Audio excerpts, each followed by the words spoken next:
I'm back. You're back. Hey, we back. Welcome everyone to this episode on the Ultimate Sports TV. Guys, I am super excited because the NFL draft is right around the corner, guys. And to prep for it, we got to lead up with a mock draft, guys. This is my first personal mock draft on this channel. I already did one on this channel with Quincy Carey. You go check that out. He's a Browns YouTuber. Also go check him out, guys.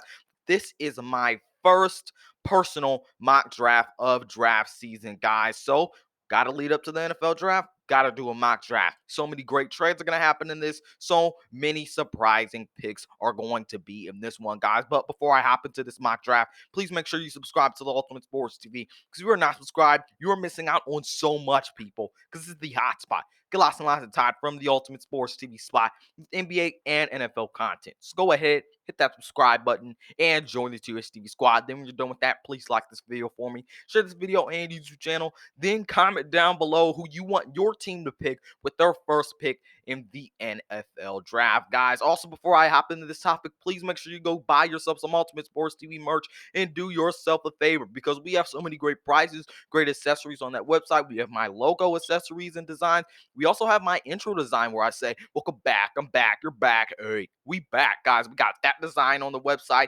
Also, if you show proof that you bought some Ultimate Sports TV merch in my community section under the post that tells you to show proof of your Ultimate Sports TV merch, you'll get a shout out in one of my videos and you'll get a price award on a product of your choice just for you guys. So go get yourself some Ultimate Sports TV merch. Great prices, great accessories. But now let's hop into this mock draft right here. And we got to start off with the number one pick, obviously. And we obviously know who is going to be the number one pick. And it's going to be Trevor Lawrence. I think he'll be able to fit Urban Meyer's system. And I think it's a good fit for Trevor Lawrence, knowing the coach they have there, knowing the receivers and running back that they have there, guys. It's a no-brainer. Trevor Lawrence is going number one to the Jacksonville Jaguars. Now, number two, this is also kind of a no-brainer because the dude has a lot of hype, and we know the Jets have their eyes on Zach Wilson. Now, he has great arm talent. He's got great mobility. He's a great athletic quarterback, and he has some good pocket presence. Now, when he is pressured, his accuracy suffers, and that is not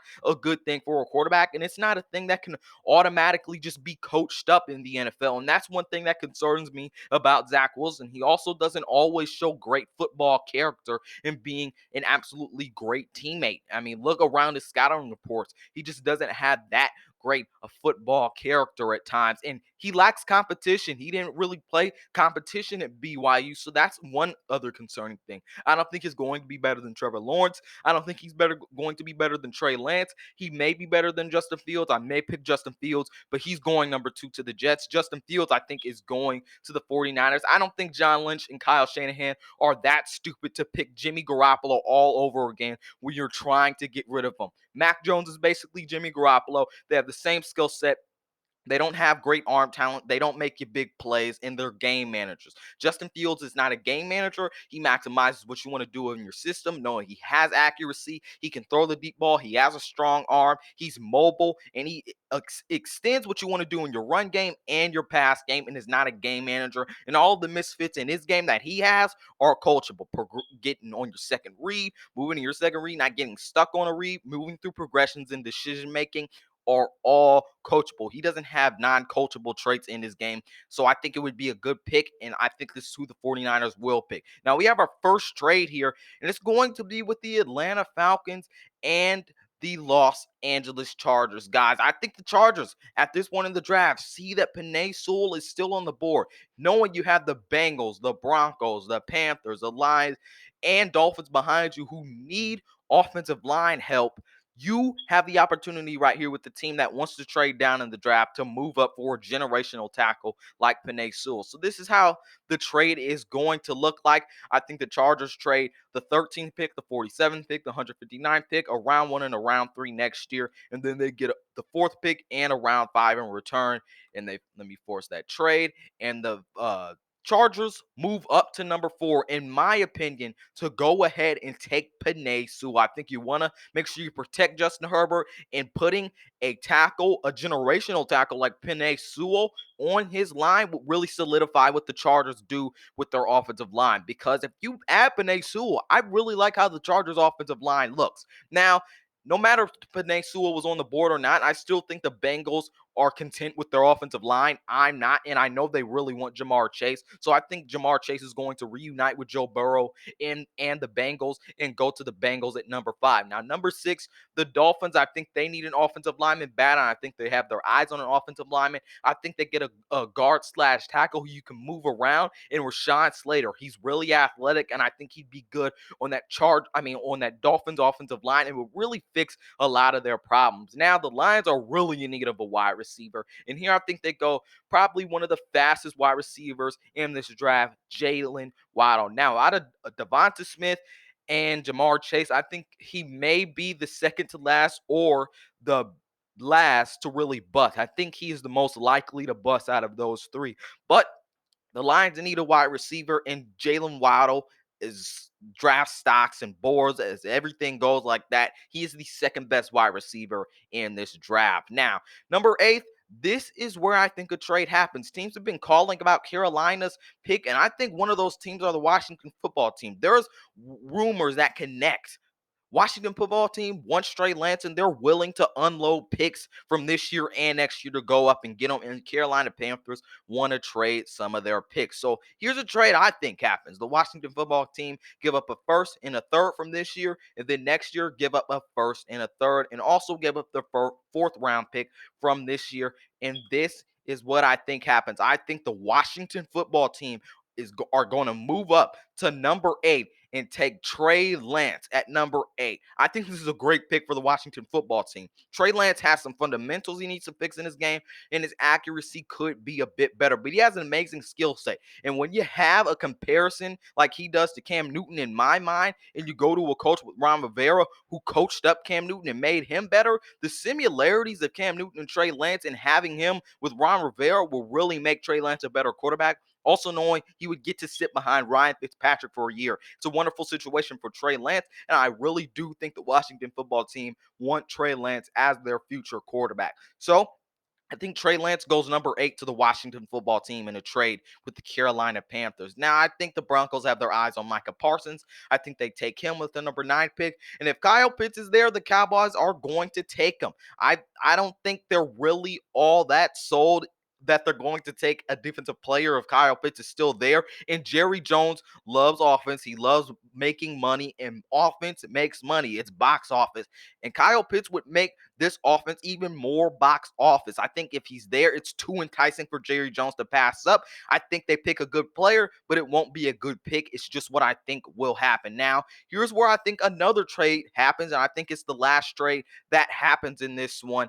And I think it's going to be the Giants and the Bears. Dave Gettleman wants to trade back, and I think the Bears see that Mac Jones is there. You want him to sit behind Andy Dalton for the year.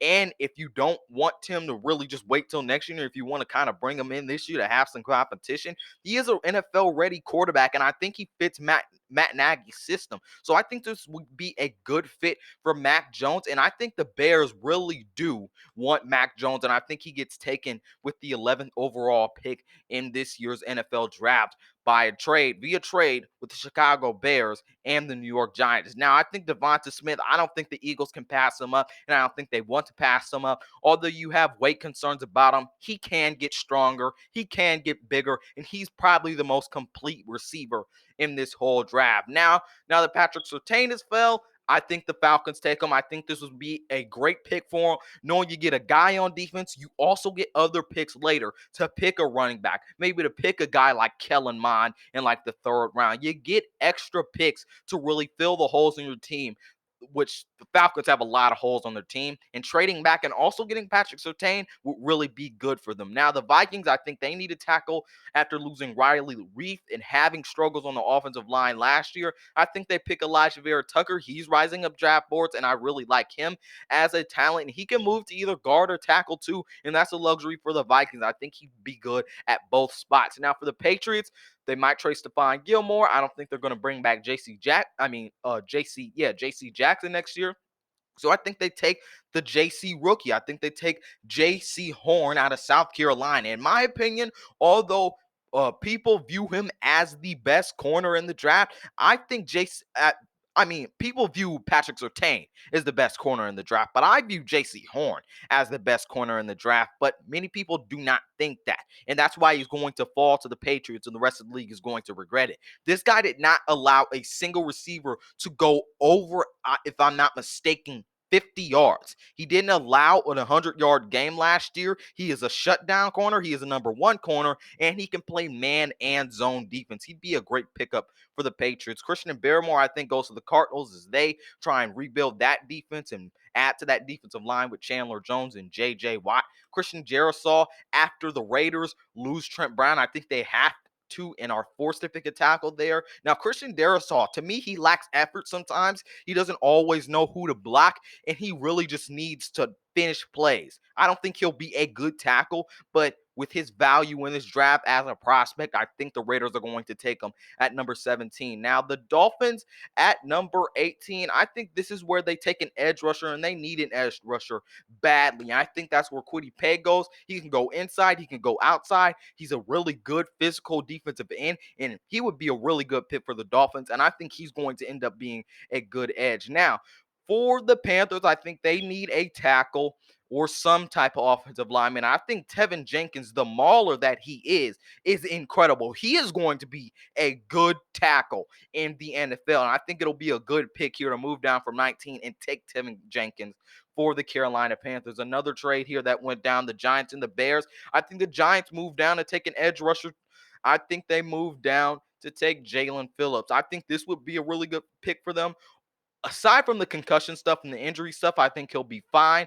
But this guy is good in pass rush. He's good at run defense.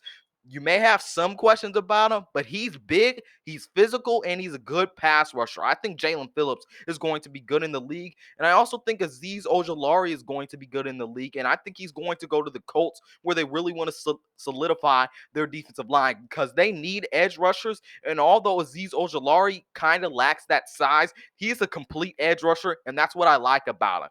When I see complete players coming out of the draft, I really think they're going to have good value in the NFL. Now, I think Trevon Moehrig goes to a Titan secondary that really needs a safety right now, needs secondary help.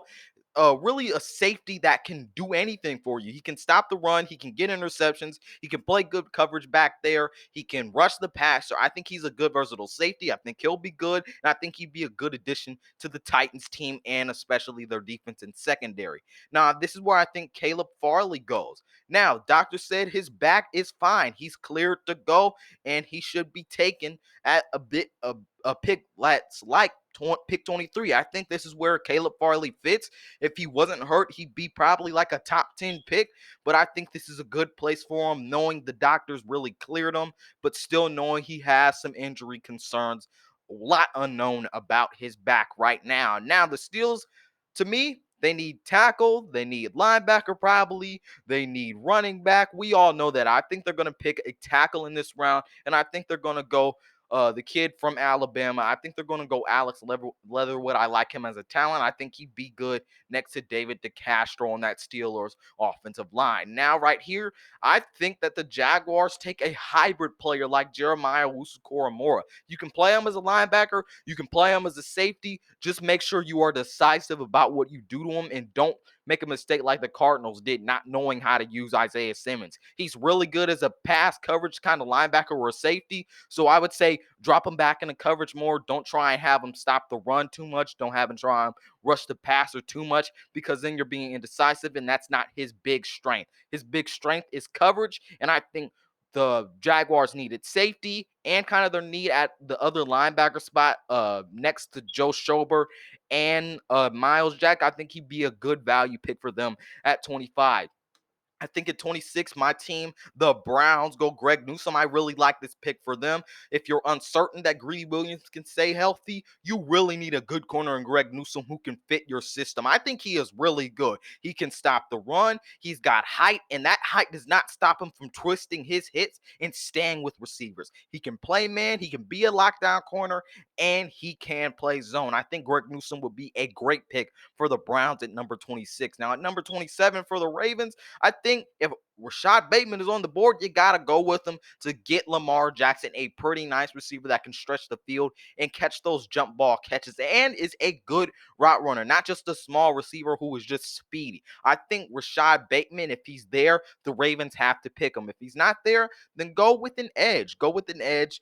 And you could pick a receiver later. But if Rashad Bateman is there, I think the Ravens have to pick him. And if Terrace Marshall is there for the Saints, you have to pick him. He's not a number one receiver, but as a number two receiver with height next to Michael Thomas, who has height, I think that would be great for him. Really knowing you have Jameis Winston, you want to help him. Get him some jump ball receivers that can stretch the field. Now, for the Packers, I think they will go with Elijah Moore here. He's a good slot receiver. I think Aaron Rodgers would elevate his potential, and being next to Devonta Adams would really help. Now, for the number 30 pick, I think the Bills are going to take Jason Owa. I think it's going to be a mistake, but I think it's going to happen.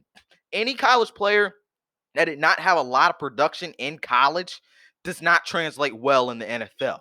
Although Jason Owa has some good skill sets, he has some good skills in his game. He's athletic. I do not think he's going to be good. He didn't put up a lot of production. He didn't put it all together. If you want to make this guy good, make sure you put him on a good defensive line. Buffalo's not a good defensive line, but because he's there at number 30 and because he's athletic, I think they take him at number 30. Now at number 31 for the Chiefs, I think they go ahead and take an underrated tackle in the draft who should go in the first round, and that is Liam Eichenberg. He's a good big guy. He's a mauler, and I think he'd be good as a big guy on that offensive line for the Chiefs, knowing you want to protect Patrick Mahomes, and there's some veterans on that Chiefs offensive line. Now, for the final pick, I think Asante Samuel goes to the Buccaneers to really solidify that secondary, guys. This was fun. This was a fun mock draft, guys. We had some trades. We had some surprising picks. I really feel like this stuff is going to happen. Now, let's go over it. We got Trevor Lawrence, obviously, to the Jaguars. New York pick Zach Wilson. Justin Fields goes to the 49ers. Penei Sewell moves up to the Chargers in a trade with the Falcons. Now Jamar Chase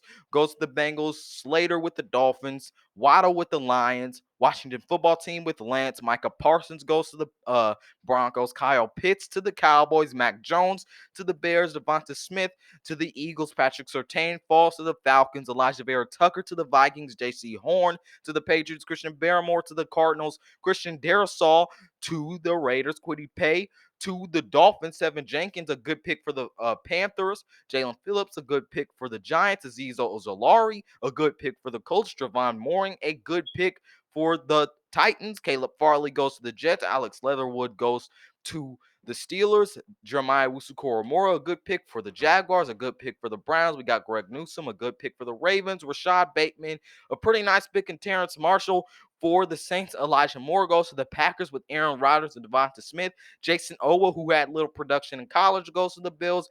Liam Eichenberg goes to the Chiefs. And Asante Samuel goes to the Super Bowl champion Tampa Bay Buccaneers. Guys, again, I had fun doing this. Hope you enjoyed this video, guys. This is Malik Hicks, a.k.a. The Rank of the Ultimate Sports TV, signing off. Peace out, and I'll see you on my next one.